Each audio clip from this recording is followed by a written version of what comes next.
Hello and good evening. Are you able to hear me?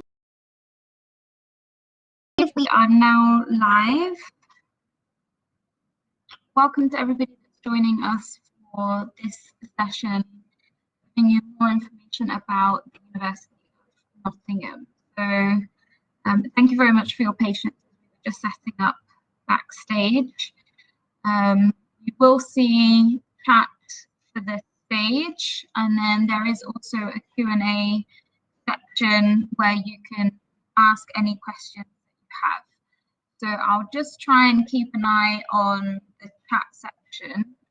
Can you confirm for me that you're able to hear me and that you're able to see my screen share and see me as well?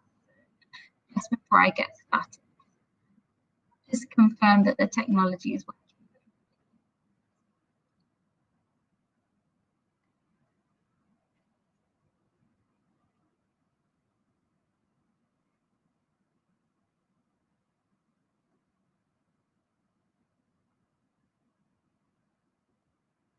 Okay, thank you.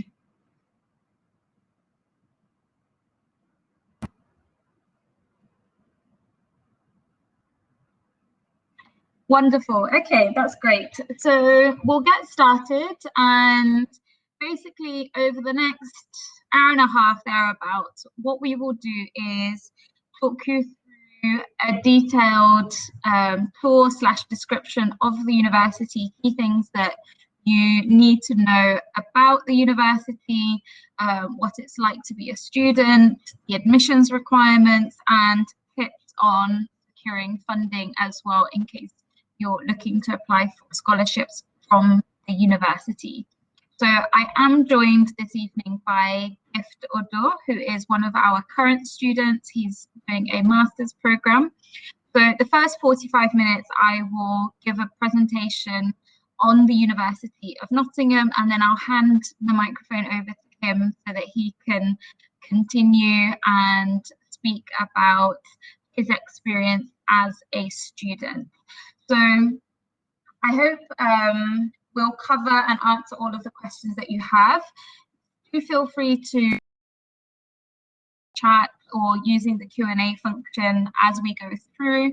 And if there are any things that we haven't covered, we will make sure that we cover those during a Q&A session. But today's event is organised by IE Abroad, who are one of our partners, and they have offices Nigeria and South Africa, and they reach and service a number of other countries as well. So they will also be on hand to support if you do want to go ahead with your application, or if you've already applied and you're looking to have support with visa processing and so on. So let me get started and give you some information about myself, first of all, just so you know who you're hearing from, and then go through the attributes of the university that I think you need to know.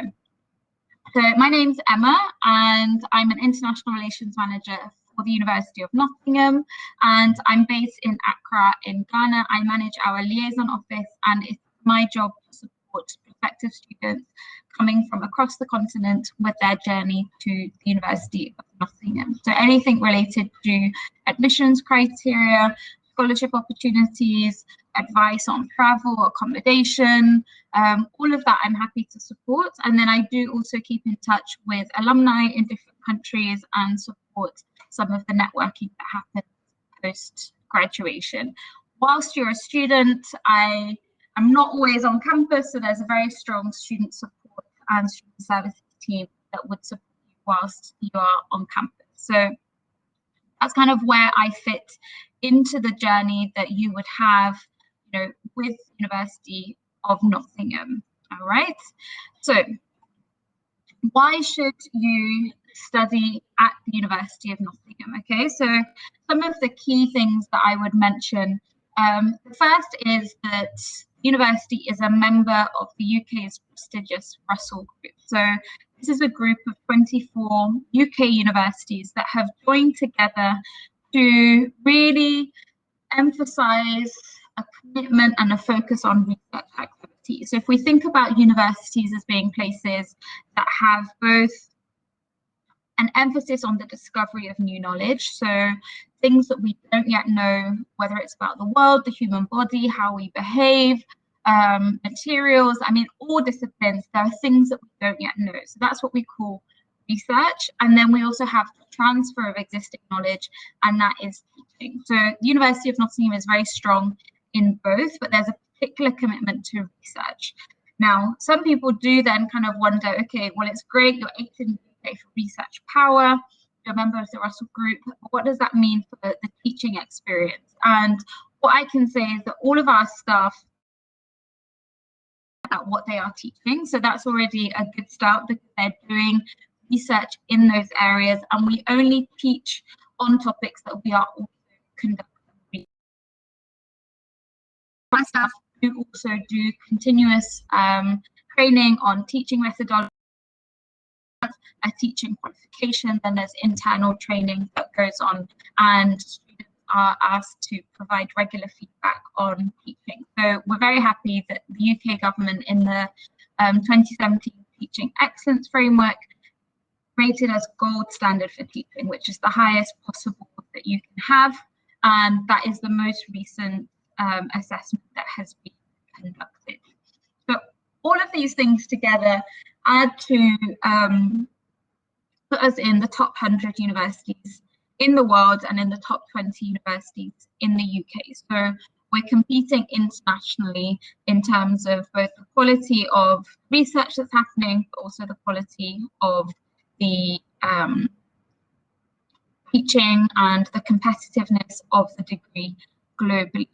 Now, I've mentioned a lot about academics, and I'll come to more in a minute about the non-academic. Mention very briefly that we are Sports University of the Year 2021 as awarded by the Times and the Sunday Times, and that's just one of the many non-academic activities that students get involved in, and these are things that contribute towards your personal development and also developing your networks and your skills outside of the classroom as well, which are all things that help to make you attractive to potential employers. You have your mind and your goal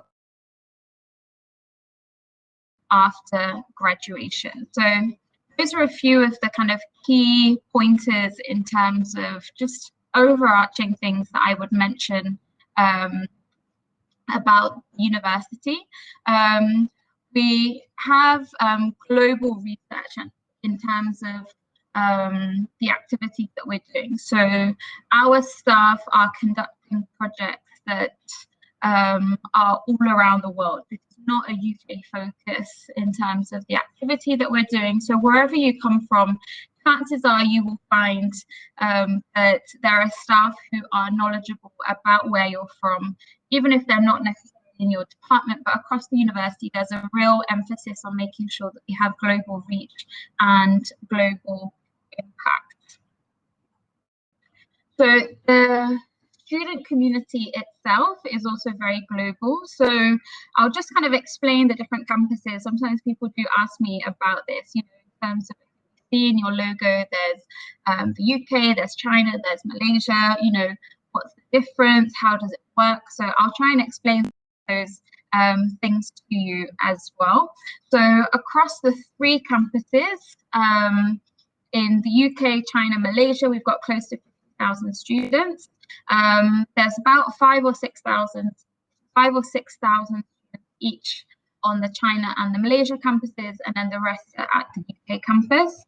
And of that 34,000 that's on the screen for at the UK campus, about 25,000 of those are undergraduate students, and then the other 10,000 or so are postgraduate students. So you can see that if you're looking to come, even as a postgraduate student, you're not going to be in a minority, so to speak, because there is this emphasis on postgraduate study and also research. Now, we've got a very global community of our alumni as well. I could just mention probably one of our most high-profile alumni on the global stage at the moment is Dr. Tedros Ghebreyesus, who is the Director General of WHO, and he has accepted a position as an honorary professor with the university, and his first engagement, he provided a masterclass for the MPH, Master of Public Health students. If you're on Twitter, you can follow UON MPH and see more information. Now, the campuses in China and in Malaysia are real kind of examples of how the university has led the way in kind of what we call TNE, transnational education. So this is where you can access a UK degree outside of the UK. We also really promote mobility between the different campuses, especially for those that are on the undergraduate programs. So the Malaysia campus opened in the year 2000, and then the China campus opened in the year 2006. And the Malaysia campus was actually the first international of a British university. So it's kind of common today. One of the, the pioneer in terms of that. And then also with the China campus, it's also an independent campus of the university, which is in China, whereas most other universities with a Chinese university. So it's something that does set us apart, and it's also the only center of a Confucius Institute within China. All of the other institutes are outside of China. So it's very unique, and students, like I said, have the opportunity to move between those. Now, not all of our courses are available on all of the campuses, and the rest of today's presentation will focus mainly on the UK campus. But if you do have questions about the other campuses, do feel free to put those into the chat. But I will be focusing on the UK campus for this particular presentation. So courses and faculties that are organized into 5 different faculties. We have Faculty of Arts, Engineering, Medicine and Health Sciences, Science and Social Sciences. Just a reference back to what I was mentioning about the overseas campuses, Medicine and Health Sciences only on the UK campus. The other 4 faculties have some representation on each of the other campuses. So like I said, I won't get into too much detail, but there are options there if that's something that you are interested in. So I hope you can still hear me and it's all clear. So what we offer at the UK campus at the University of Nottingham is a broad range across those 5 faculties. And these range from foundation through to bachelor's, through to master's, through to PhD. So let me just talk you through those different levels of study. The foundation program is for those who don't meet the direct entry criteria for a bachelor's program. So depending on the level of your high school examination in your country, you may or may not qualify for direct entry into the bachelor's program. So British students complete A-levels. So students in England would complete A-levels, and with that, they can qualify for entry onto the 3-year bachelor's. If you're a student, let's say in Nigeria, who completes the senior school certificate, the WACC, you would not qualify for the bachelor's because the number of years that you have spent at secondary school isn't as much, and so the level isn't as advanced as A-level, and so you need to do a foundation program. So depending on the country that you're in, myself and the IEA board team can advise on whether you would need entry for a foundation or for a bachelor's. For students doing the matric in South Africa, if your grades are strong enough, very often you can go directly for a bachelor's program, and again, we can advise on that. So the foundation is normally 1 year, the bachelor's are normally 3 years, and then the master's programs are normally 1 year long. So the master's programs, you need to have a bachelor with honours, and for most of the courses you would need to have a second class upper or a strong 2-2 in order to gain admission. And then for PhD programs, you would need to have a proposal and also most often a very strong master's result as well. So all of those courses and faculties, sometimes people think, okay, you've got 34,000 students doing so many, you know, the campus must be kind of crazy busy, you know, how am I going to find my way around? And in truth, the experience is quite different from that. So I'll talk you through the different locations and campus setup that we have, and you'll realize that actually there's enough room for everybody, and people do get to know people in their departments and in their schools quite well, because there's a lot of local activity that happens as well. So the first campus that I would show you is the University Park campus. So this is set on 300 acres of parkland, and this was donated to the university in 1928 by Sir Jesse Boots, who was a local philanthropist and also the founder of Boots Pharmacy, which anybody that has visited the UK is probably familiar with. And this is where we have the main student union, where the Vice Chancellor's office is. She has her office in that building that you can see right in the centre, overlooking the lake. And we also have teaching and accommodation facilities on this campus. If you look at the aerial view of the University Park campus, you can see the sports facilities, you can see there's a lot of greenery. And one of the conditions that Sir Jesse stipulated when he donated the land was that it should be kept like space. You know, students should be able to come out of their accommodation, out of lectures, and feel that they've got nature around them. So it's a real kind of space to, you know, just kind of de-stressing if ever your deadlines are kind of backing up, but just also being able to have a nice, clean, kind of sustainable space around you. On the screen there, we can see some blue house.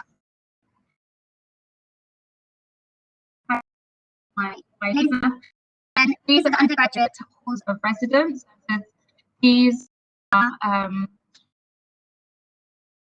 for all of undergraduate students, and then we do also have allocated accommodation, which is for both postgrad and undergrad, which is very close to the campus, and then off campus. So we'll come to that in a bit more detail, but just to give you an idea of how close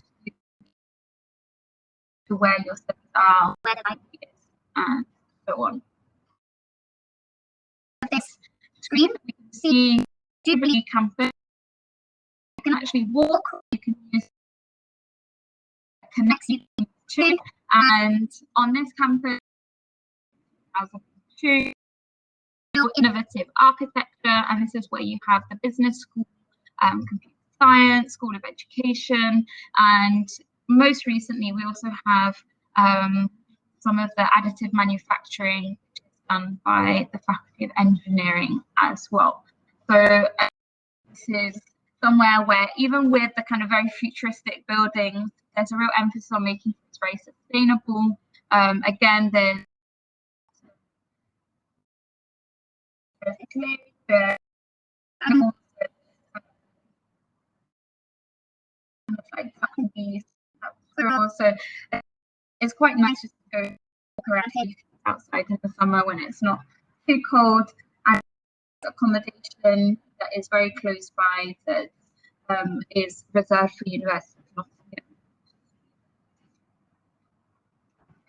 For those that are studying biosciences, so biotech, animal nutrition, things like veterinary medicine, food production management, this would be at the Sutton Bonning. This is set in the countryside, and it takes about 30-35 minutes to get from the University Park campus to Sutton Bonington, and there's a free hopper bus that students can use to connect between the two. And so this has real high-tech facilities, and there's even a working kind of brewery on this particular campus. And if I have a view of this, you'll see how this is. And on this campus, we have about, I think, between 4,000 and 5,000 students, and a number of them do stay in university accommodation, which is on and within the campus, a village which is close by, and some choose to stay in the city and then use the bus to commute to and from when they're studying on that particular campus. And there is a farmers market that happens here. So I know some students do come from the main campus to come and always have like a day out in the countryside and support those efforts that are there. So just to kind of summarize the things that we have on the different campuses, we have libraries on each campus, cafes and shops, sports centres, there's green spaces, there's halls of residence, and then you have the buses that connect you around, and then there are also public transport links to the city centre, and I will kind of talk about this myself in a short while. So with all of these facilities, really, you can live a kind of self-contained kind of existence, life on the campus in a student bubble, but you are in that privileged position that you can access the city at any time. Not everyone needs to access the city. So many student societies that are run, and most of these will meet on campus. Currently, many of them are meeting virtually, but the relaxation of different COVID restrictions now means a lot of the face-to-face activities are resuming. So there are lots of societies that are kind of humanitarian in focus, that are supporting different kind of regions. So you have engineering students in the DJ Society, we have the Nigerian Society, East African Society, then you have students that are involved in Enactus, for example, which is at kind of business development. But it really varies, you know, whatever you're kind of interested in, chances are you will find a society that is of interest to you, and there's also lots of opportunities for volunteering. And then if you practice the faith, there is also the chaplaincy office support students of any faith with any issues and questions that they might have. If you're into sports, we have facilities on every campus, and there is also normally a intra-campus kind of competitions or weight post-pandemic. There's a real focus on sport and fitness at the University of Nottingham. So whether you're elite or whether you're kind of looking to just kind of keep fit, you'll find an opportunity to get involved. There's a scheme in place called faculties, so this is actually organised by the Students' Union, and essentially it's an opportunity for current students to pair with and mentor new international students that are coming. And so at the moment, the Students' Union has requested current students are willing to volunteer for September to express their interest, and then we will have the opportunity to have an offer with the university to sign up for that, so that before you arrive and when you arrive, you've got somebody that is already at the university that with as well. Different support services. Everybody in their school has a personal tutor. There's academic support that you can access. For some people, if you're coming to study in the UK for the first time, even if you've studied in English your whole life, the approach might be different. So there is a Centre for English Language Education, and that is actually looking at academic use of English. And I've known some students who, by using those services, they've managed to push their grade. It might have been a merit to a distinction because they've got a better appreciation of the kind of expectations of the use of academic English as well. So all of that is included, and you don't have to pay any additional fees for that. And everyone is a member of the union as well automatically. So the range of different support services, whether it's academic, whether it's personal, whether it's kind of counselling, if you have any mental health kind of queries and you need some support, there's a whole range that you can turn to support as you transition and as you settle in. One of the key areas we have support is with careers.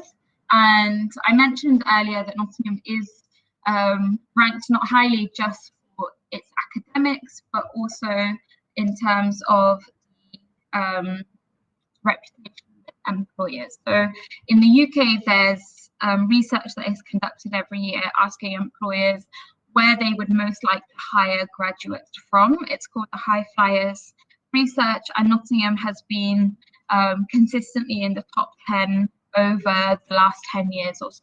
So that's really reassuring. And then also in the QS employability rankings, we're in the world top 70. So what kind of support does the careers department? Looking at careers counselling, skills workshops, they organise recruitment fairs, and then we also negotiate placement opportunities for students, both with local businesses in Nottingham and also with international organisations. So some of these can be specific to school or department, some of them can be specific to graduate students, but really you want to get plugged in, keep an eye on all of those opportunities and apply and take advantage of them. No one will be on your case to say you haven't seen, and make the most of all of those, in addition to obviously the studies that you are doing. And so as a Nottingham graduate, you continue to use the career service even after you graduate. So we've known of students who 10 years after they've graduated, they're applying for a promotion or they're looking to kind of shift sectors, and the careers team will look at their CV, again, offer advice. Sometimes it's around kind of salary negotiation. There's all sorts of things which are relevant even, you know, after you've graduated, and it's not just for those that are kind of looking for that first job after their studies.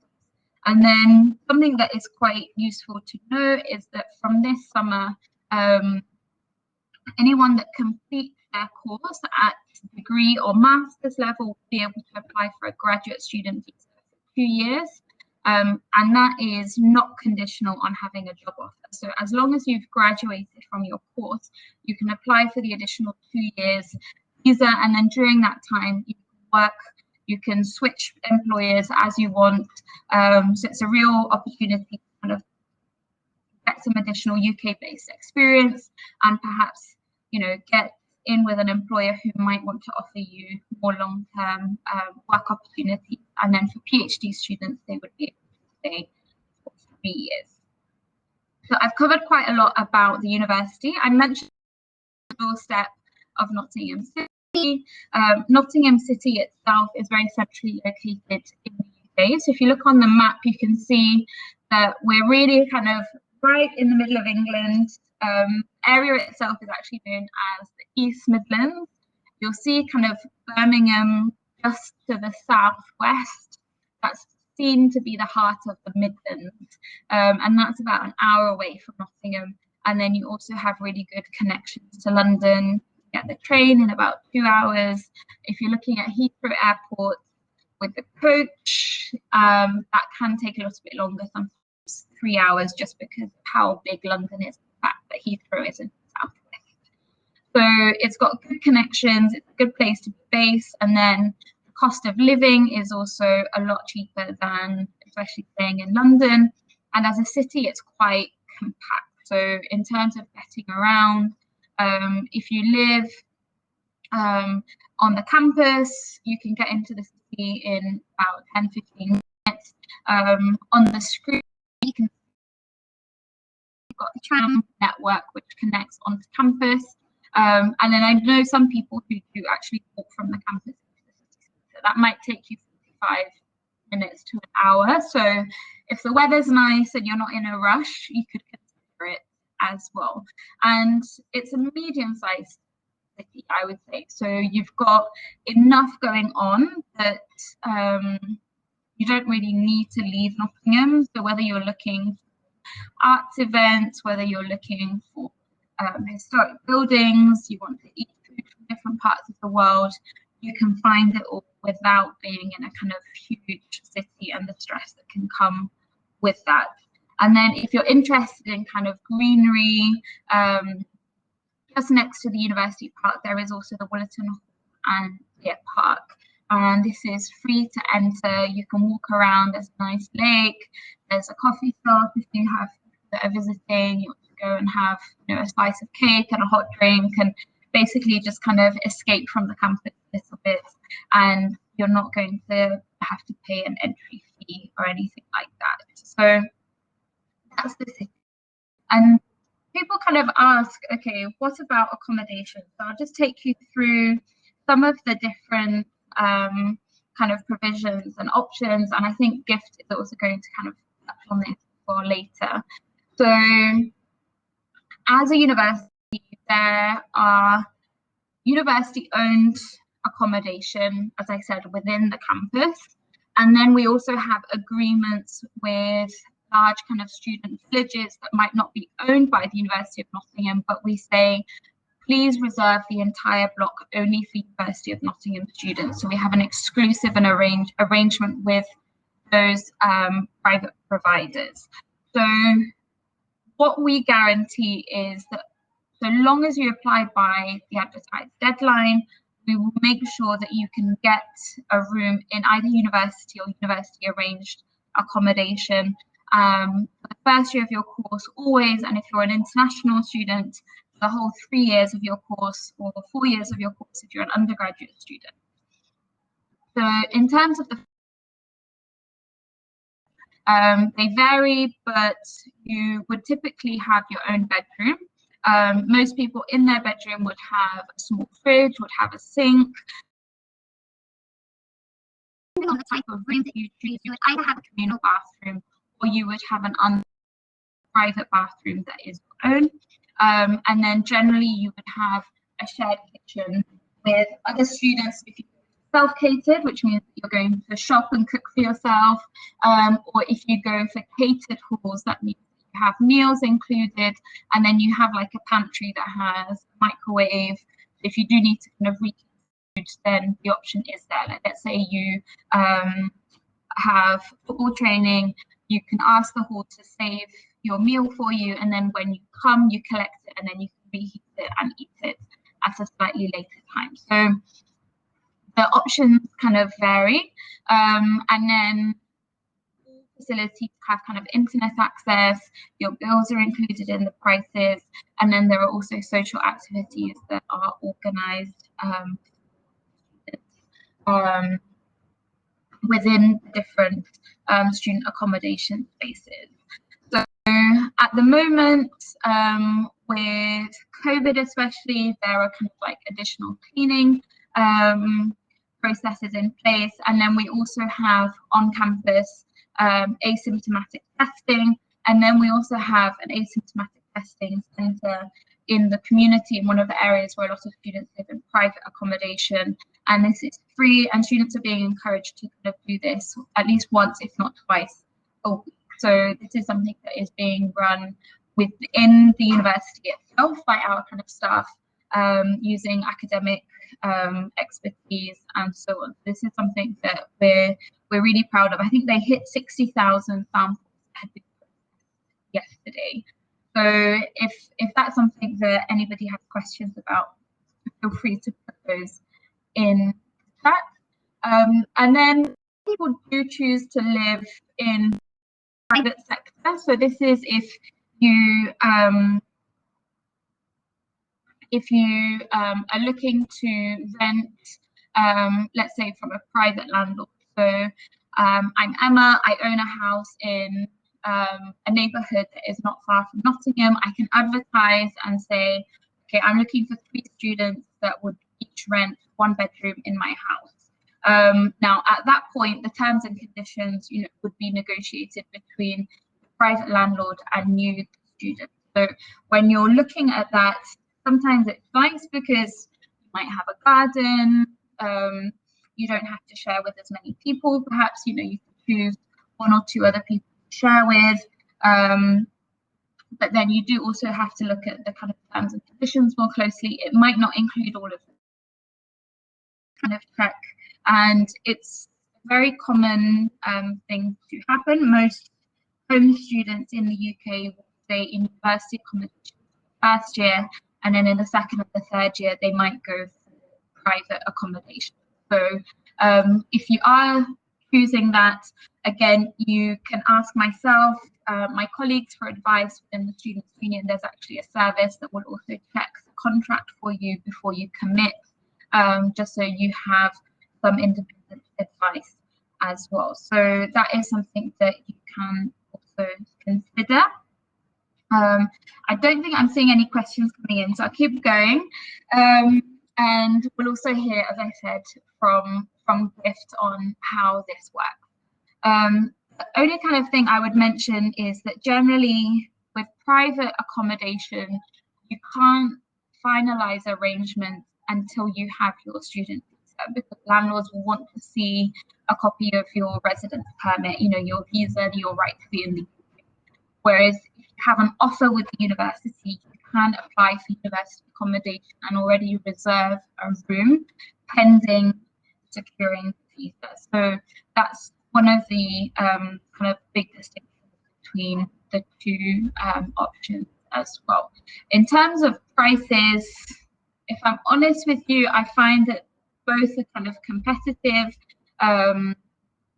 You might find options that are slightly cheaper in the private sector, but likewise you can find options in the private sector that are more expensive than the university option. So that's just something that you have to also bear in mind.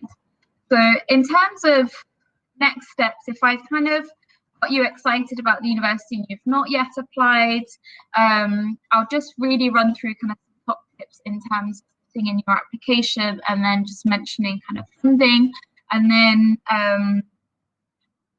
we'll cover any questions that have come in perhaps through the Q&A. Yeah, okay, thanks, Henry, I've just seen that. So we'll look at those, and then I'll hand over to the Gift. So really the first step that you need to do is to visit the online prospectus, check whether we have a course that you're interested in, you know. So if it's biotechnology, you can see, okay, there's cancer and biotechnology, or there's biotechnology with a focus on plants. You know, you really need to dig in and look at the kind of course content, make sure that it fits in with what you're looking for. There's a whole bank of different subjects on our website. So, you know, this would be a professor from business school to kind of talk you through the finance courses. It could be somebody from the School of Law talking you through the different law options. You can find a lot of that information also available online. And then we have a chat function with our student ambassadors. So you can ask questions and they would also provide you with additional information. All of the courses obviously check the entry criteria, make sure that you qualify for the course in question. For postgraduate courses, especially, there are some courses that would stipulate, you know, what your previous background should be in. For undergraduate courses, sometimes it will say, you know, you need to have prior study that includes maths. You know, if you're looking to study business, or you're looking. So look at those, and the team at IEO can help you to prepare and submit the application online. For internal scholarships that the university has, you normally need to have an offer before you can study, before you can apply. So keep an eye out for future webinars as well. So if once you've applied, you'll have invitations to different sessions that might go into accommodation in more detail. And so for our offer holders for this September, we have a Facebook group that is up and running. We've got some WhatsApp groups. Like I said, there are opportunities to book a call, like a Teams call, one-on-one, our student ambassadors, as well as the chat function that I mentioned earlier on. So let me just mention some of the kind of scholarships that I was referring to earlier on. And some of these that are listed, I must say, have actually already closed this year. So a key takeaway sometimes is to apply early on in the cycle. So there is an Africa Undergraduate Excellence Award that had awards between £2,000 and £7,000 towards the first year tuition fee. So the deadline for that has past. There's an Africa Postgraduate Excellence Award, which is about £4,000 per student, and there are 8 awards available, and that the deadline is the 21st of May, and then also the 21st scholarship, and this provides between 50 and 100% tuition support, and it's looking for outstanding students who have a plan developing a particular area in the country. So Gift, I know, is going to kind of touch on this in a little bit more detail in terms of his experience applying and getting that particular scholarship. And then because we sports scholarships for elite athletes, and these include a contribution towards tuition as well as support with things like coaching, physio, transport to competitions. So there's a whole that is also there for elite athletes. There are then different scholarships offered by different departments. So computer science, for example, have some awards both for undergraduate and postgraduates, home and international, and they look for I think 10 students every year that they give between 10 and 50% tuition to. Business school also have a postgraduate scholarship. I know that they've exhausted the awards for September 21 entry. They will hopefully have that again for September 22 if there's anybody that's joined and is quite early on in terms of their planning. And then at the PhD level, there are a number of different studentships and doctoral training programs, which, whilst they might not cover the full cost of doing a PhD, can also contribute towards the different expenses. And then we do also have partnerships with different external funding bodies, such as the British Government, Commonwealth awards, and then other national scholarships as well. So I think that's a really kind of quick run through. I've covered a lot, and there's still more that I could cover, but I think I'm going to stop there, and then we'll go through the different questions that have come up so far, and then what I'll do is I'll hand over to Gift so that you can hear from him. So let me just have a look at the Q&A that's just loading for me so that I can have a look at these. Yeah, okay, so we have a question on, do we have a degree in psychology? I don't think we have a course in psychology specifically. We have a course in sports and exercise. What I'll do is share the link to the prospectus and you can have a look for sports. I know the business school is introducing a sports management MSc, but I don't think there's a specific sports psychology, but within the sports and exercise medicine, there might be some aspects of sports psychology. Okay, and then we have a question about the sports scholarship and what does such a scholarship mean. So with those, you evidence of the level of competition that you're at. So it's kind of elite. So if you are perhaps in the under 15s or the under 18s national team, you know, whether it's kind of athletics, whether it's kind of a popular like football, but if you are somebody who is kind of aiming, let's say, to kind of represent your country, that's the kind of level that the sports team are looking out for. So we have some of our students that have represented different countries in like the Commonwealth Games, some that have gone to the Olympics.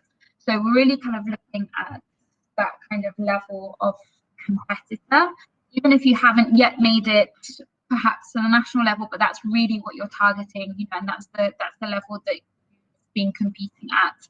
There's a sports manager that I can put you in touch with if you meet that criteria. And then they offer scholarships around £5 in tuition, then also a number of other benefits as well. Okay, then we have a question around the average cost. Depends on the department and the course that you're doing, and then in terms of living expenses, so it depends on your lifestyle. So tuition costs will vary between 19 and 25,000 on average, £1,000 per year tuition. There are a few courses that are slightly higher than that, things that are very technical, such as reproductive assistance, courses that have a kind of business accreditation, things like the finance, which have the CFA accreditation, or the accreditation included as part of the course. Then living expenses, most people will budget around £9,000–10,000 per year. The UK government guidelines for students living outside of London, so that includes Nottingham, is that you should have just over £1,000 per month as your budget to cover all of your living expenses. But I think most Nottingham students, if they're living in shared accommodation and you're managing your kind of leisure and food expenses, you know, manage to spend less than that. But again, it depends on your lifestyle. You know, you have a studio apartment by yourself and you want to eat out quite often, quite easily spend £1,000 a month. So that's something that varies a lot from one person to the next. So do we have any other questions for now that I should cover? Otherwise, let's see if we could get Gift on camera to come and speak to us. So Gift, are you ready? And can I get you to have your microphone and your camera on, and then I'll continue the presentation with the slides.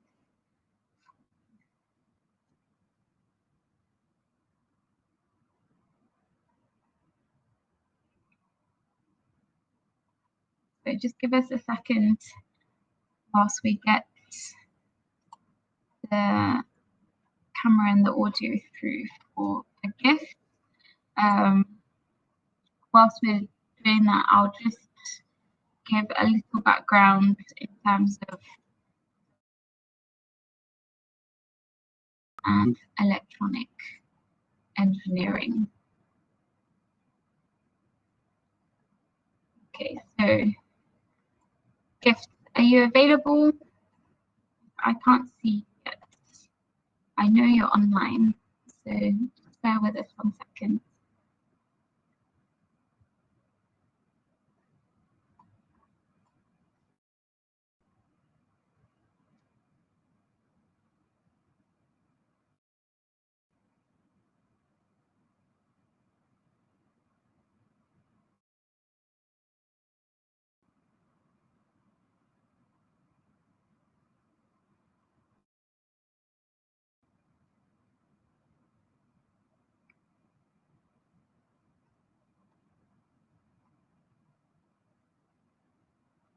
Okay, we're just dealing with the trying to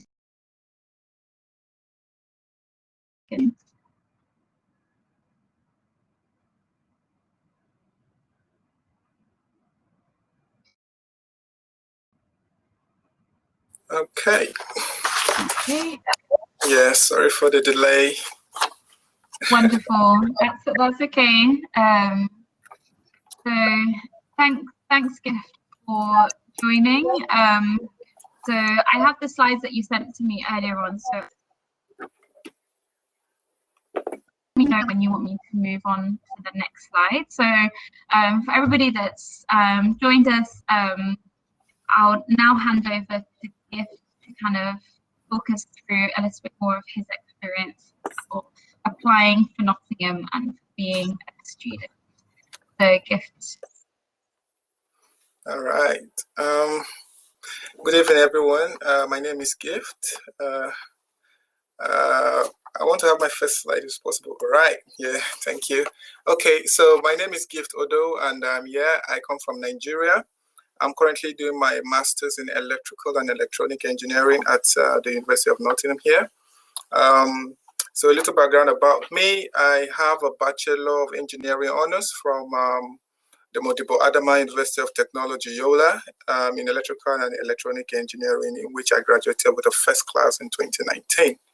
After that, I proceeded to do my mandatory one-year national youth service, and during the course of my service year, I decided to seek an opportunity overseas, and came across the University of Nottingham in the process.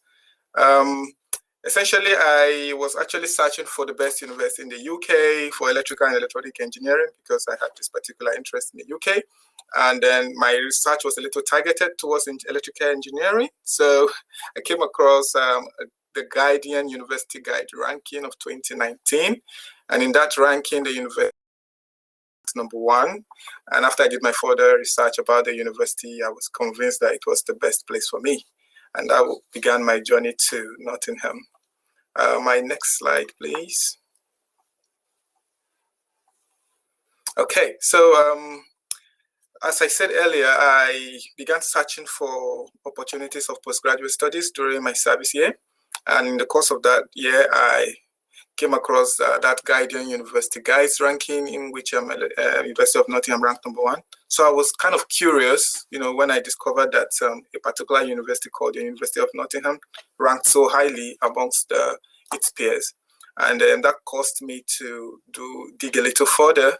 I think I remember very well, I took so much time, exploring different web pages and equally visiting the department's website, keeping up to date with their research. I tried to see the impact of the research worldwide, equally follow them on social media to keep up to date with the news and trends from the university. And then I had so much information at my fingertip and I was not sure if I could trust them. So at that time, I was lucky to have a friend who was doing his master's here at Nottingham then. And then I emailed him and then we interacted. And then, in the course of our interaction, he was able to confirm all the information I had gathered. And that just made me so much more convinced to submit an application. And I subsequently received an offer for the master's in electrical and electronic engineering. My next slide. Yeah. Okay, so that friend of mine told me that I should keep an eye out for a scholarship called the Developing Solutions Master Scholarship. Now, I was not very sure of it because I had not had anyone who had the scholarship before, so little information for me. Although when I visited the webpage, I found all the needed to apply. So I tried to do a little bit of self-development, to refine my application for the scholarship. And I was equally refreshing the scholarship page very often, because the scholarship came on around in January during my time. That was in 2020, last year. Yeah, but I was already searching for the scholarship, constantly refreshing, I think by October. So that was a little bit of an exciting experience anyway. So when the scholarship came on, it became open, I decided to submit an application. And before then, I did my kind of preparation, and equally in the course of the application, since it was an open application, I was able to further develop myself.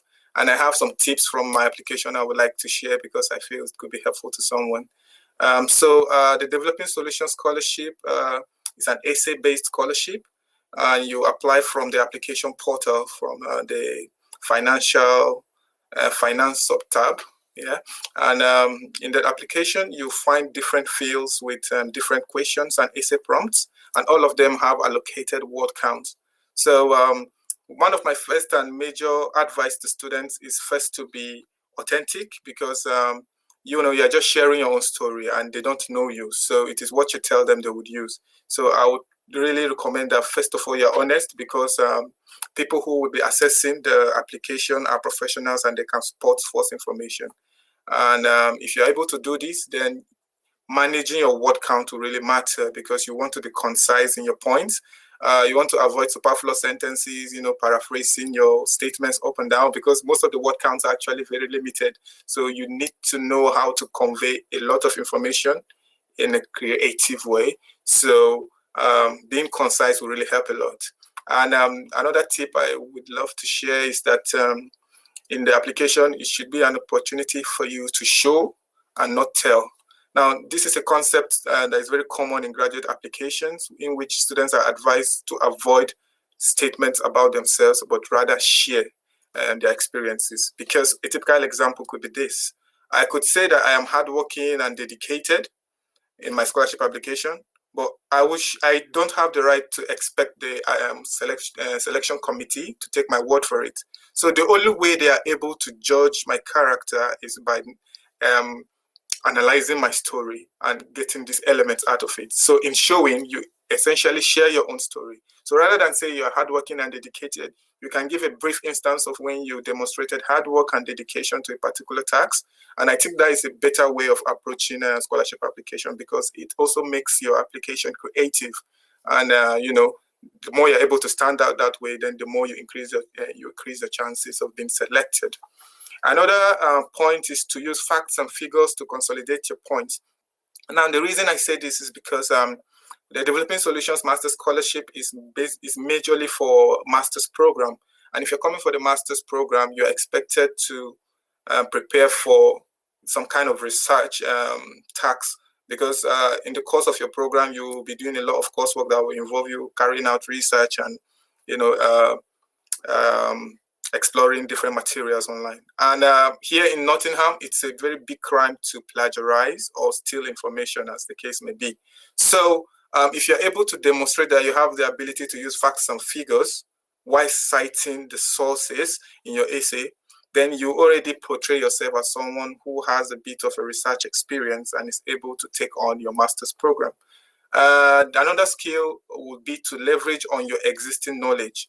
As I said earlier, the Developing Solutions Scholarship is one that students, but at the same time, they also it's a scholarship targeted for master students that that have a bit of passion, and drive, not just for the academic prospects, but also for kind of developmental impact in their home country. As a matter of fact, the whole theme of the essay is centered around this. So if you're able to leverage on how you have used your knowledge in the past to solve a problem in your community, in your home, or even school, I think it would be a very good opportunity to share that experience in your essay. There are relevant sections where this can come in, if well structured. Also, you need to prove and show academic strength, because it's highly competitive, and you are standing neck to neck with other well-qualified candidates. So if you're able to demonstrate your academic strength and aptitude for research in your application, then doing it would really give a better chance of being selected. And to do this is very easy. If you're able to show in your essay, how you have been hardworking during your undergraduate program, and possibly if you have a very good result, narrating how you had that result and what you did and how it has shaped you so far. Also, the aptitude for research might be a little tricky, because coming from an undergraduate program to a master's program almost immediately, there's a little space for publication and, let's say, full-time research. Well, actually that's not true, because for most undergraduate programs, you are expected to do a bit of research or a project, a final year project. Now that counts too. If you have assisted an academic in your school with a research or, some kind of experiment, also sharing that in your essay might count, because it already shows that you have a bit of experience, even if it's not by first hand doing it yourself, but by observing and, being a part of some kind of research tasks, then maybe you have gained experience by observation. So I think that would also count if included in the scholarship application. One section of the scholarship is also to narrate or express how or why you really strongly desire to come to Nottingham. And you have to show that you have specific reasons for choosing the University of Nottingham. I know a lot of people fall into the loophole of just mentioning that the University of Nottingham is the best university, but I feel that is not enough, because the chances are other students will use the same kind of concept in their essay. So the best way to make a very good point through that tab or question would be to specifically mention how the University of Nottingham is the best for you. And luckily, there are a lot of resources online for you to get information for this. Like, it could be research facilities they have, it could be a particular module you're interested in, it could be maybe a researcher or an academic in the university, it could be a form of industrial association, it could equally be the campus or this community. By community, I mean Nottingham itself, the city. So it depends on how you're able to hone down or narrow down your specific reasons for coming to or for choosing the University of Nottingham. I think if you're able to do this, you also increase your chances. Another key point would be to use SMART approach for sections like the career ambition. The SMART is an acronym where S stands for specific, M stands for measurable, A stands for attainable, R stands for realistic, and T stands for time-bound. Now, if these elements are found in your essay reply or answer, as the case may be, then you may have successfully conveyed a reasonable meaning to the panel. This might be a little complex, but there are a lot of materials online on how to use the SMART approach. A very quick example would be, for instance, if I say I want to be an electrical engineer, that is not enough. But if I say I want to be an electrical engineer in power and control, by saying that, I've already portrayed a specific element. And then by being measurable, I'm able to say what I intend to use my position or role to accomplish. So that way you're able to measure your success. So let's say as a control engineer, I want to improve maybe a particular system in a company, or I want to design a different closed-loop control system that will increase the performance of a system. Just by specifically mentioning what you intend to use your role to achieve, then you have completed the measurable element. Now, the attainability and the realistic aspect of this would have to do with how well you're able to combine all your futuristic plan with what you have currently, and conveying the link between what you have or what you plan to get at Nottingham and how it will help you achieve your aims. Now, the time bound is just to indicate that you have concisely planned out your life, or better still, you have an estimate for how you wish to execute some of your plans. So by saying you intend to do this in the next 10 years, this is a personal answer anyway, so it depends on candidate approach to this.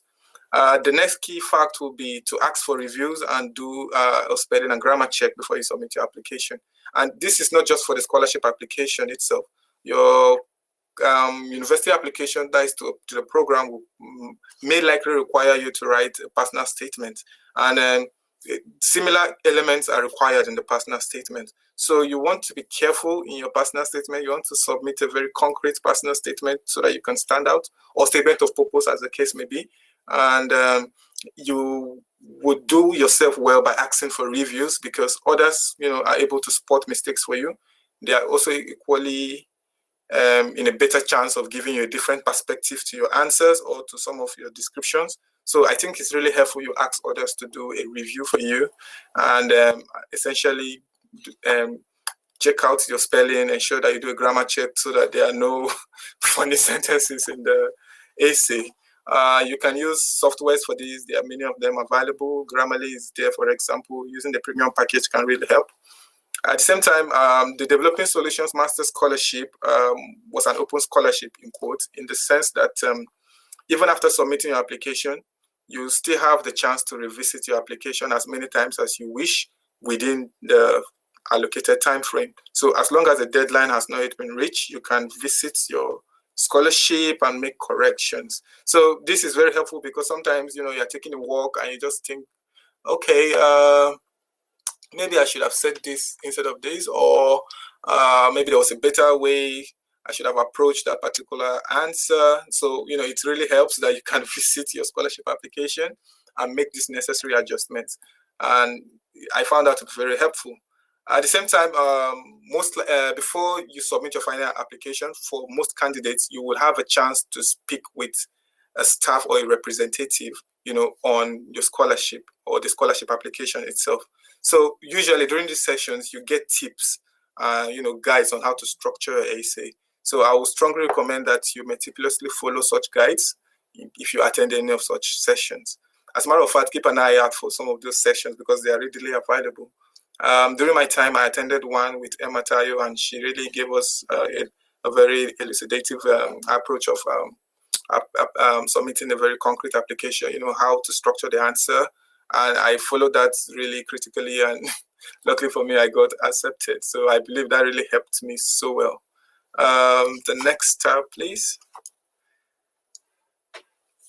Okay, next slide. Thank you. All right. So I came to the University of Nottingham in October, but my program started in September. And the reason I joined late was because visa, of course, and the COVID-19 pandemic that delayed all the application. But at the same time, I was able to join my program, you know, virtually before I came into Nottingham. As a matter of fact, my program is fully online for now. However, the general structure of the program, you know, is this. The program, my course is divided into 3 semesters. So the autumn semester, the spring semester, and the summer semester. Each semester is divided by, you know, a break period.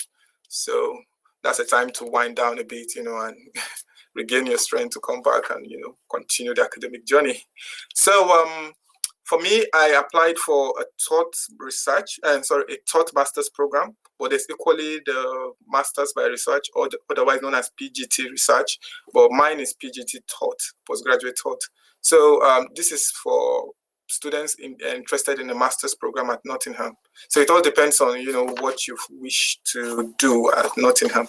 If you prefer to do more research, you know, a lot more coursework than exams and, you know, attending a lot of classes and one-on-one, I think the master's by research would be the best for you. At the same time, if you want to have active teaching, you know, to consolidate your existing knowledge, let's say from undergraduate program, for those coming to a master's, then the PGT taught could be the best way for you to go. And as I said earlier, my program for now is fully virtual, and but there's now light at the end of the tunnel, because yesterday we received a new announcement from the UK government and allowing students to come back fully to campus for in-person lectures. So that should start by next Monday. Yeah, it's actually very good news. We've been looking forward to it. But regardless, even though I came in a virtual learning setting, I have really not missed out on any key elements of my program at all. So I've had opportunities of accessing the library. There's also a positive side to the virtual learning. So we get our videos uploaded to the learning platform, which can be helpful because you have the opportunity of revisiting your lecture, you know, continuously. So I think that's a little plus for virtual learning. The fact that it's virtual really means that you also have access to many other resources, because it's a way to complement the in-person learning structure that you're not getting. So naturally, the lecturers or the tutors, or as they call them here, course conveners, will release a lot of materials for you to help you understand better what you need to do. And usually every week, start of the week, which is midnight of Sunday, kind of. Anyway, early Monday morning, new materials are released for the week. And then during the week, you have what we call lecture engagement.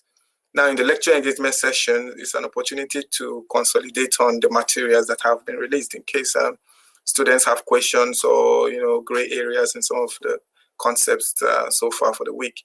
So that's an opportunity to ask any question, get further explanation, or even interact with other students. So, sorry, something is blocking the screen. Okay. I think I have a little issue with my screen. Let me just see.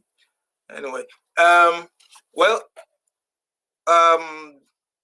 in the virtual learning environment per se, many people have this concern that they are not gonna get the hands-on practical exposure.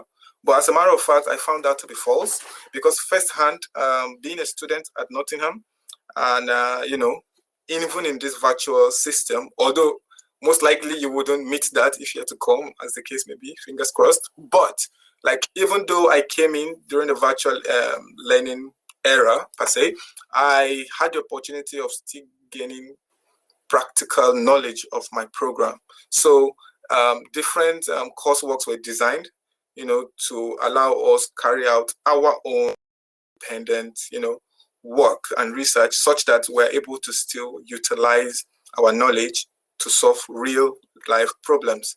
Now, it was a little challenging because, you are just on your own, but at the same time, you're not really on your own, because you have your personal tutors by your side. You also have the course conveners to answer any questions you have. You also have access to libraries and resources and other virtual simulation environment. So that really helped. I had a number of these courseworks that gave me the chance to put my knowledge into practical use to solve real problems. Some examples of it is a very recent one I did on the Titanic shipwreck, using an artificial intelligence system to predict survival. Most currently, I'm working on a robotic system, and even though I don't have access to the lab, my department positioned robots with cameras, so I am able to just log on to my system and perform my tasks as though I was in the library. So as a matter of fact, the University of Nottingham really put in a lot of efforts to ensure that students still get the best out of the virtual learning system. And essentially, it's not your fault, it's the government restriction. But at the same time, I had the opportunity of getting a very good and world-class knowledge and experience of my course. Can I have my next slide, please? Okay, so aside the academic aspects of being a student at Nottingham, you also have a chance of developing yourself personally and professionally. And there are different services on campus, that cater for these needs of students. One of them is the Career and Employability Service. Now, that team or unit is one of the active units on campus, because virtually each week you get a program from them. And they cover different aspects of professional development, from CV reviews to interview presentations, and even different sessions with industry leaders.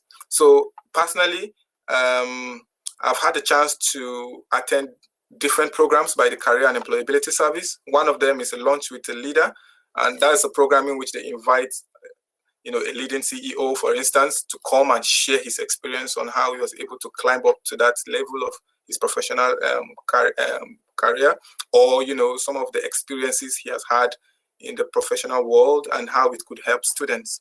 At the same time, you get the chance of speaking with recruiters, for programs or internships or placements, as the case may be. So they have been very helpful in helping us, gain so much knowledge on how to transition from the undergraduate program or the master's program into the industry.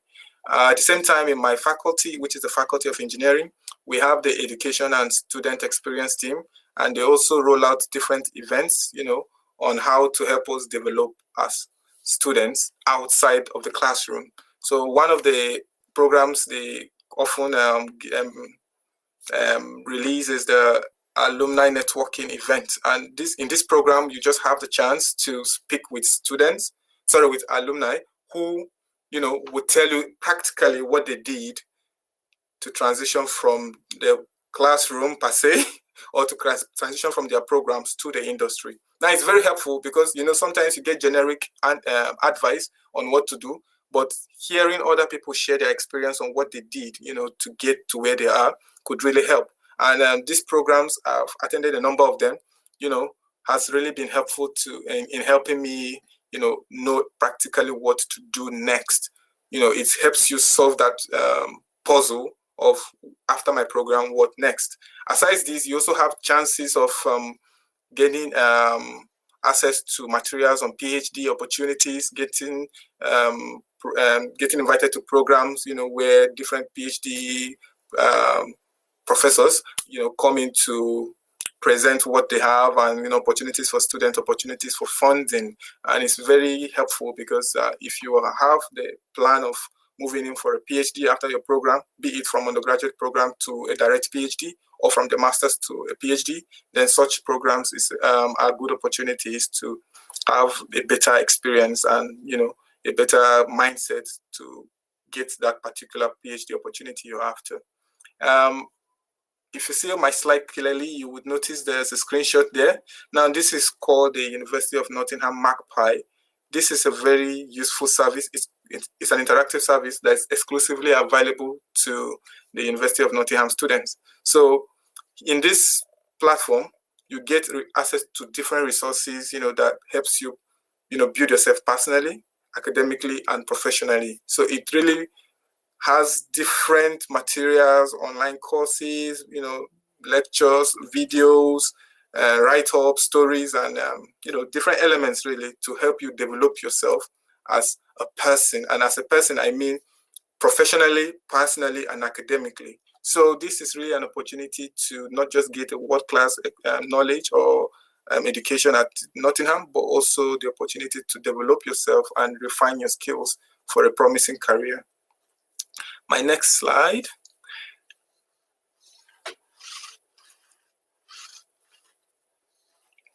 All right, accommodations. Now, I know many students have questions on accommodations, and yeah, that was equally one of my major concerns before I came to Nottingham. Where would I stay, since I don't know anyone in the UK? Well, so the university has different options for accommodations, to meet different tastes and different budget sizes. For the general part, we have the self-catered halls and the catered halls, and it all depends on how much you like to cook or how much you prefer to be on your own and have your food and served. At the same time, there are also options on campus and off campus. A number of them include Broadgate Park, Gloucester House, Darkfur House. Those are all off campus accommodation very close to the different campuses. On campus too, there are a lot of beautiful halls, quiet places too, such as the Cripps Hall, Derby Hall, or the Beeston Hall. There are many accommodation options on campus and off campus owned by the university or somehow, influenced by the university. If you're also interested in private accommodation, you get houses around the different campuses in which you can rent. But the best thing about living in University Hall is that you essentially elevate, you bring yourself out of the stress of having to worry about other parts, other aspects of your life as a student, while you go through run through your program. Now, this could be a little challenging if you have issues managing stress. So if you want everything, arranged for you, you want to have, a smooth transition, you want to have a very comfortable life on campus, then staying in a university accommodation could be the best thing for you. If you're interested in being a member of a wider community, then again, you should try the university accommodations. They have staffs who are after your safety and comfort because you come first as a priority. Although there are many of these options available, if you wish, you could stay off campus, but it's not really the best option, really, because you have so many things to worry about if you live off campus. Besides, they could be far away, so you miss out on some of the facilities on campus. So I would strongly recommend you visit the university tab on accommodations and see for yourself the different options. Also on YouTube, you will find different tours on the different accommodation options available for students. Yes. So my next slide, please. All right, food and shopping. Okay, so when I came to the UK, I was a little worried. I thought, hey, life would be very expensive. But it turns out in Nottingham, life is not really that expensive, coming from the Nigerian budget side of things. So I found that the groceries were relatively cheap, especially if you go to big stores around. And as a matter of fact, there are many of these big stores around campus and, around the city. So when I say big stores, I mean we have stores like Tesco, Lidl, Asda, Sainsbury. All of them are way around the campus and scattered around the city. So it all depends on your location, and you're most likely going to find one of these big stores, for your everyday items. At the same time, if you're interested in shopping, for clothes, fashion or other aspect, maybe tech, then you have different malls around Nottingham too. We have Primark, we have Debenham. If you're into shoes or trainers, sportwears, JD Sport is there for you. There's also River Island. That is the Victoria Center, and different pubs are also available on campus if you want to have a good time, off the academic work, and you want to wind down or you want to hang out with your friends. There are many of these pubs and restaurants available all around the city because, as people say, the city of Nottingham is a student city. But I have come to confirm that, yes, it's actually true because virtually everything in the city is designed to give students a better life and a better experience of the UK and Nottingham in general. So these services offer discounts to students. Many of the services, from transportation to shopping, you get student discounts just by virtue of being a student. You get a special discount, and that has been very helpful. It helps you cut down costs, and you might only get this at Nottingham. My next slide.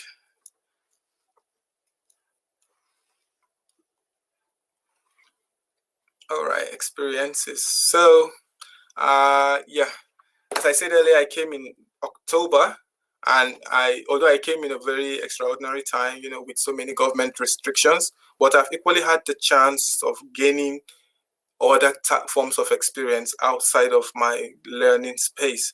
So I've had the chance to explore the city on various occasions, and the city is actually a beautiful city.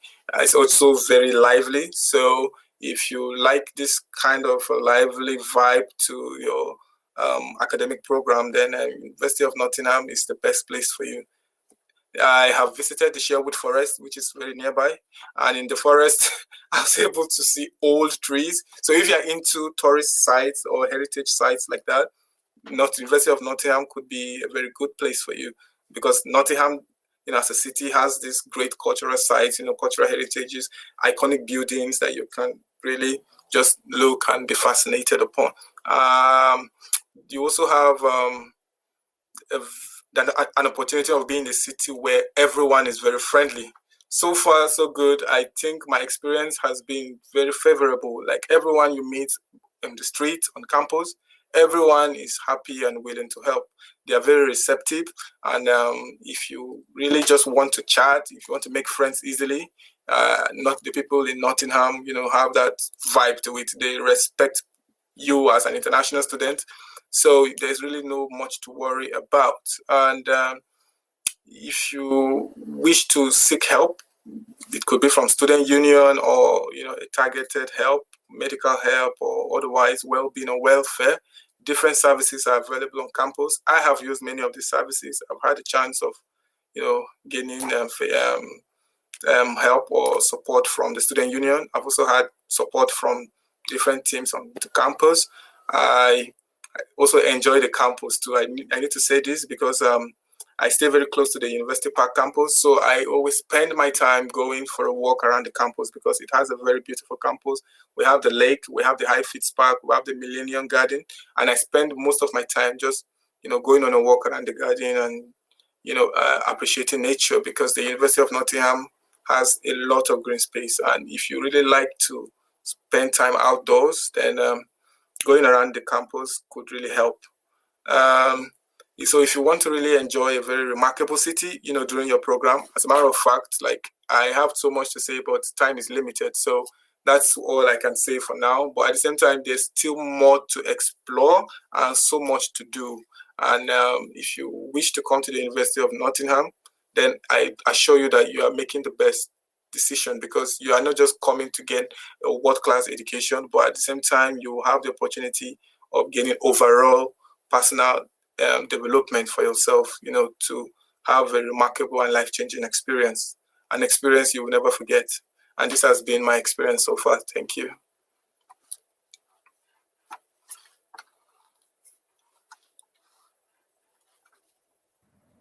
Thank you so much, Chris, for sharing that. So we do have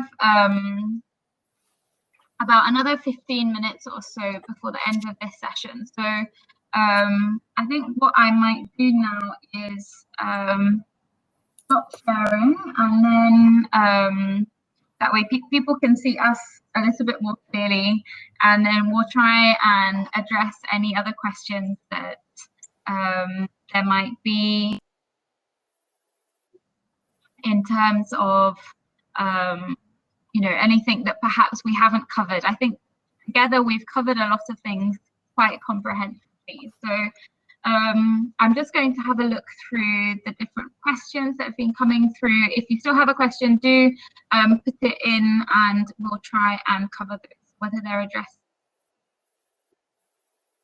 Please do put those in, and we can address questions for all different levels. So there was a question that came through that I answered in the chat, which was asking whether the South African matric needs the foundation or not. And so specifically for that, it is possible with the South African matric to go directly into the bachelor's degree program. The entry criteria is quite high, so you do need to have a mix of kind of 6s and 7s typically, depending on the course that you want to come for. So some people, if they haven't got the right subject mix, or perhaps they haven't scored quite the right number of 6s and 7s, at that point then they might need to do the bridging course. So the person who asked that question, I have replied in the chat as well, and I provided a link to the South Africa country page, which has a little bit more explanation around that. Okay, so we have another question that somebody has asked, which is, do you place a cap on the non-UK student numbers? So there are a couple of courses where the government places a cap. So the School of Medicine, for example, so for any medical students that are doing the bachelor's degree in medicine, generally there is a cap on the number of international students that can study medicine. But other than that, we don't have a specific cap. We have, in most departments, a limit on the number of total students that the department can accommodate. So as we go through the year, we would monitor that to see how applications are going, just to make sure that we don't have too many students.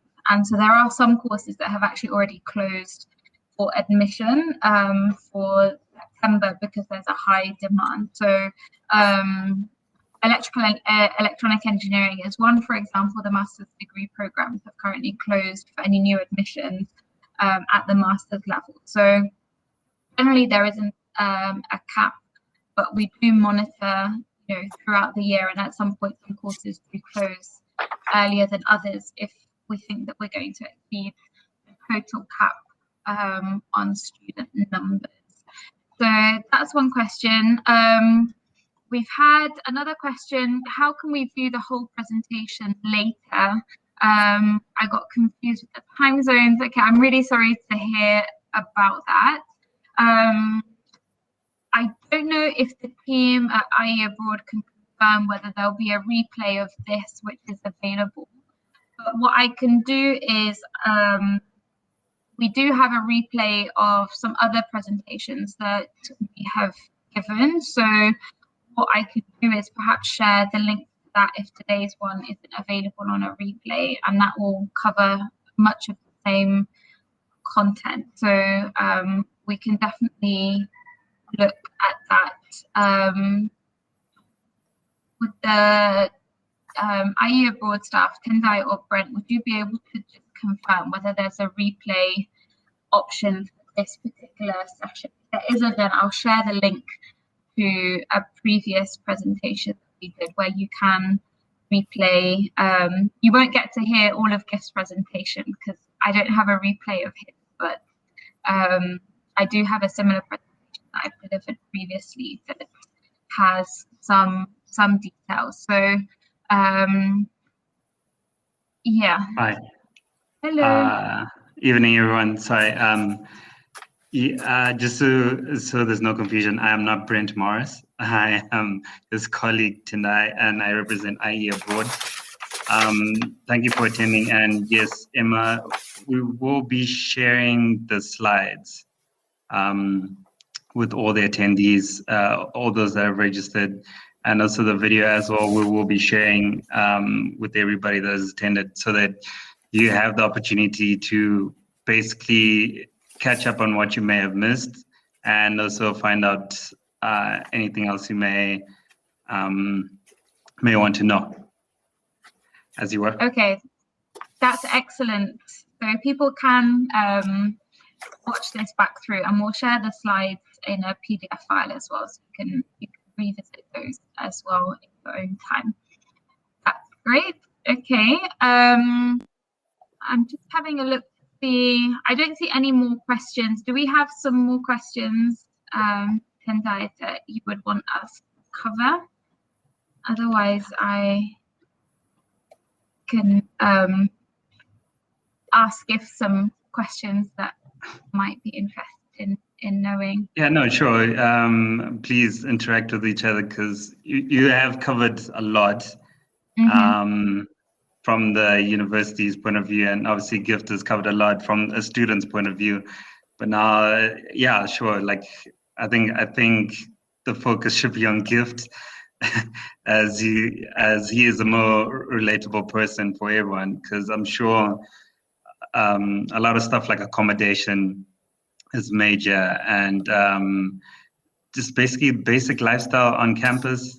It's a major question for a lot of parents and students that are trying to study abroad. It's just like, how do I get around? Is it easy to get around and so forth? So yeah, Gifts. Okay, so yeah, I mean, how do you normally travel around? Do you walk the campus? Do you take the bus? And then I also have a question, which is, in terms of the house or the accommodation that you're in,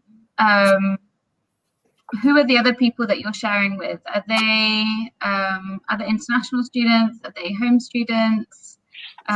What's the mix like? What's the experience like, you know, being a student from Nigeria, from Africa on campus? Yeah. All right. Share some additional thoughts on that.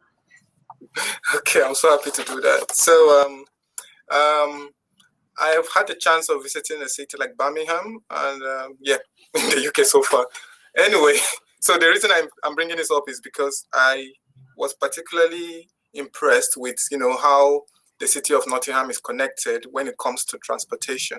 And this is not very similar in other cities. So we have different bus services. For example, we have City4N, we have NCTX, we also, NCTX, we also have the Trent Batin. Many of these bus services all run to different parts of the city. And the interesting part of it all is that you get special discount as a student. So that's one way I've been able to go around the city. For the campus, I live very close to the campus. Literally on the map, you could see my house, the map you shared. So my house is by the University Boulevard, just next to the, adjacent the west entrance of the University Park campus, really. So I often just go on a walk on campus. I walk around the campus. I've used the Hopper bus before. I've visited the Saturn Bonington campus.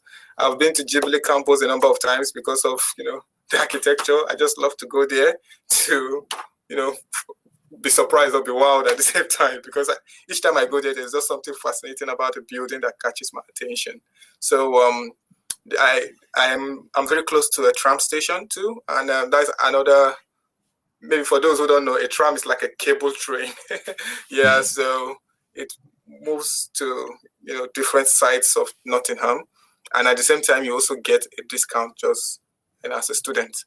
As per the accommodation I stay, I live in a shared apartment very close to campus, and I share the apartment with 5 other students. And so far, I'm the only one from Africa. So I live with 3 British students, 1 from England here, 1 from Wales, and another one who is mixed, England and Belarus. Then my next world neighbor per se is a Russian, and not just a Russian, he's also part of the student union. So as a house, we are more like a family because we share different time together. We equally have different things we do as a family. So for instance, each game night or each game time, as the case may be, we go downstairs to see a game. And most notably is the Christmas period for me, because that was an opportunity to really experience Christmas as it's done in the UK or by the Brits. So there's something called the Christmas dinner, which I had in the house. I don't know why they call it a dinner. It was served in the daytime with like a dinner. Lots of food. So if you're really interested in things like that, I think you actually have a chance of meeting many students like this. If you are able to make friends easily, I think you have a great chance of experiencing things like this, Christmas dinner or Easter, Easter season festival or Halloween. All of these, have a way they have been celebrated here in the UK. In fact, my flatmates have been very helpful. I often share experiences of what it's like to be a Nigerian, and they equally give me their own side of, how life is as a Brit or, as a citizen here. And, it's just a way of getting a wider perspective of life in general. I have had a pleasant experience so far. I equally, since they are part of my bubble, we equally go to different parts of town. We go on a walk, we visit parks around, typically the Wellington Park, which is very close by. Yeah, so many things like that, really. So it's been fun for me. It's a way of, integrating into the system, even though I came in a very weird time. So at the Christmas dinner, did you cook?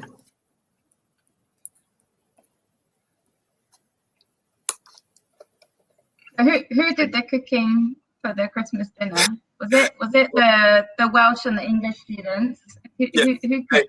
Exactly, the Welsh and the English students. So it was actually more of a division of a labor kind of thing. One handled potatoes, the other one handled carrots, and something like carrots, but it's white. I've forgotten the name. We also had a lot of stuffings. Turkey was a major part of it too.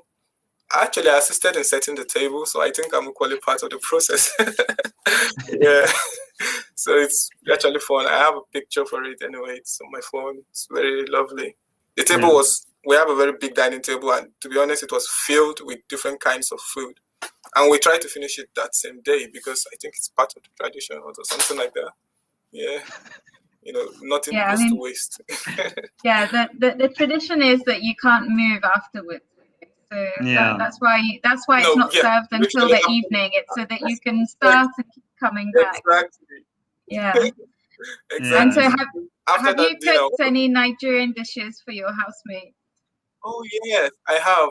I mean, I always do this thing where occasionally I go to buy material. So if you're interested in local dishes too, you get different international stores around. So I go to international stores, buy ingredients, and come back home to cook. Groceries, as the case may be. So so far I have done egusi soup for them. I have done ogbono soup. This is for the Nigerians if they can relate. I've cooked beans, the way it is done in Nigeria.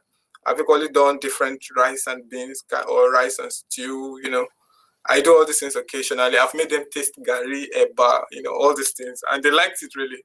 It's actually fascinating that we have kind of a parallel taste of dishes and stuff like that, but at the same time there's always room for sharing ideas. And I come from Nigeria and our food is mostly spicy. That is not really the case for them here, but they really enjoy my type of cooking too, and I enjoy theirs. Most recently, I had a special pasta made for me. That was just last 2 nights, yeah, by Adam. Oh, nice. So who is my British flatmate. He insisted I have it, so he made that for me, and it was really remarkable. Now I'm a huge fan of eating mushrooms, and cheese. Yeah. I can imagine. You'd mentioned a student discount. Like, does that only apply to transport or other shops and restaurants in the area? Okay. I don't know, Gift, can you hear me? So where do you get the discounts? Can you get discounts in the clothes stores, or is it only for transportation? Okay, so the discounts, you get them in clothes store, and that's fashion stores too. Typically JD Sport. I shop with Boohooman, so I get special discounts just for being a student. JD Sport, there's student discount. Those are my 2 major stores anyway, Boohooman and JD Sport. Oh, also, there's ASOS too. So yeah, I buy my things from ASOS. Sometimes I visit Primark, but most of the things I look for are usually with these stores. But at the same time, Primark is very cheap, so you may not really need a discount for Primark. When it comes to other services, and things like Amazon Prime, Spotify, you get discounts, as a student. So it's actually a way of really saving your bucks, while you gain your experience, or you spend your time, learning. That's actually awesome. Emma, any last things? So last pointers, last tips? Yeah, no, I think just to let those that are, kind of watching this know that Nottingham, it's a global space, both in terms of the student community, both in terms of also the staff body. There are lecturers that come from all around the world. You see yourself represented in many different kind of parts of the university, and just don't be shy to ask any questions, whether it's with the IE Abroad team, whether it's reaching out to myself, whether it's with our current students. Just know that there's support. At no point should you feel like you're stabbing in the dark. That there is support throughout the whole process, and we can't wait to welcome you, into the Nottingham community, really. So that's all that I would like to end on, and just kind of say thank you very much to Gift for joining us candidly about his experience, and thanks to you as well. So yeah, that's all really from me. Thank you. Thank you. No problem. Thank you, Emma. Thank you, Gift. Thank you for that. And we look forward to a great 2021. Thank you. Yes. All right. Yeah. Okay. So thank you again to everybody for joining. And if you do have kind of one-to-one virtual appointments, as well as support that the IE offices and their staff can provide you with the process. So don't hesitate to be in touch. Thank you. Thank you. Have a good one.